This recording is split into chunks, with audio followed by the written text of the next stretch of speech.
There are marriages that begin with a feast and end with a key. This one began with a man whose beard was the color of a midnight tide, and with whispers about the wives who had entered his house and never come out again. They called him Bluebeard. He was rich beyond the measure of any neighbor's field or barn. He had married before, more than once, and each bride had vanished so completely that people stopped asking where they had gone and only looked at the ground when his name was spoken. The youngest daughter of a poor family was courted by him against her sister's warnings and her mother's fear. Her father saw the marriage as rescue from hunger. The wedding feast was long and loud and full of food no one in her house had ever tasted. She wore blue silk trimmed with gold. She tried to smile the way a bride is told to smile.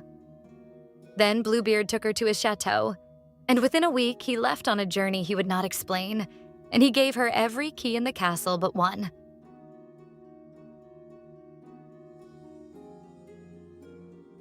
He hung a ring of keys at her belt before he rode away.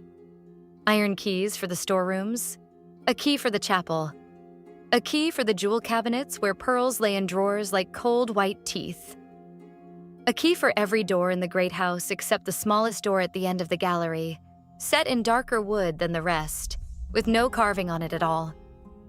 He told her she might open anything while he was gone. She might walk the library and touch the gilt spines. She might stand in the tapestry hall and watch the hunters frozen mid-leap in thread and gold.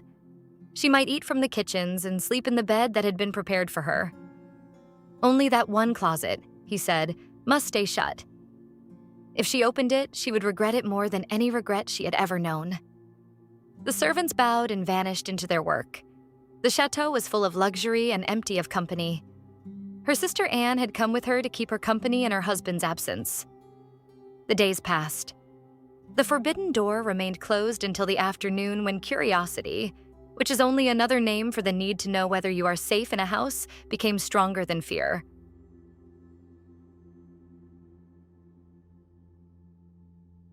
She put the smallest key in the lock. The door opened on a room no feast and no wedding silk could have prepared her for. The floor was dark with old blood. Along the walls hung the wedding finery of women who had worn it once and not left alive. Some hung from hooks like coats forgotten in a hurry. Some had fallen and lay in folds the color of ash and crimson. She understood, standing on the threshold, that the whispers about Bluebeard's wives had been true in the only way that mattered. She dropped the key. When she lifted it again, the metal bore a stain that had not been there before, as though the room had marked her for opening it. She washed the key in a basin. She scrubbed it with sand and ashes and the hem of her skirt. The stain remained, small and terrible and impossible to hide.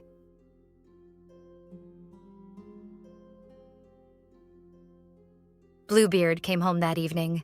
He asked for the keys as a man asks for something he already knows the answer to. One by one, she laid them on his palm. The last was the smallest key, and the blood on it was plain in the lamplight. "You have opened the forbidden door," he said. "Not a question. You will die as the others died, and you will be sorry you preferred a room to your life." She did not argue. She did not plead with the words he would not hear. She asked only for a quarter hour to compose herself, and he granted it with the cold patience of a man who believes time cannot save anyone once the key has spoken. She climbed to the top of the stairs. Below her, in the hall, she heard him sharpening his step and the weight of the sword he carried. Anne ran to the tower window. From the top of the stairs, the youngest daughter called down to her again and again.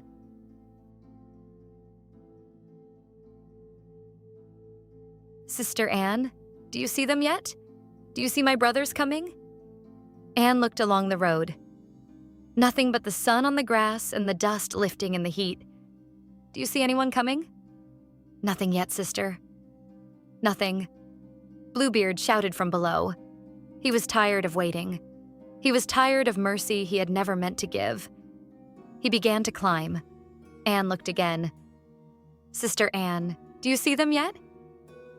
"I see a cloud of dust far off on the road." "Do you see my brothers?" "I see 2 horsemen. They are riding hard."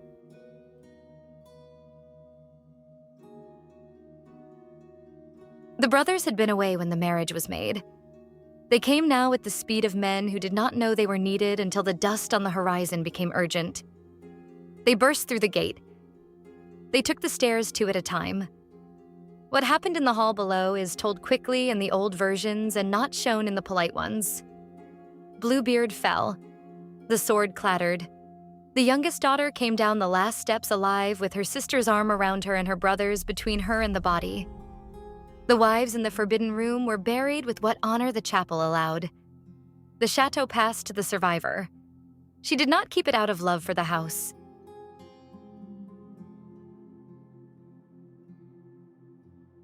She used Bluebeard's wealth as Perrault's listeners expected a sensible woman to use it.